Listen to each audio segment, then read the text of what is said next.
You ask Tiger to solve. This deals with linear equations with one unknown. The final result is p equals 8. Let's solve it step by step. Simplify the expression. Simplify the arithmetic. Group all p terms on the left side of the equation. Subtract 4p from both sides.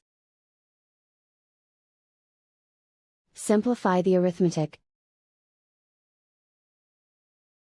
Group like terms. Simplify the arithmetic. Isolate the p. Divide both sides by -2. Cancel out the negatives. Simplify the fraction. Cancel out the negatives.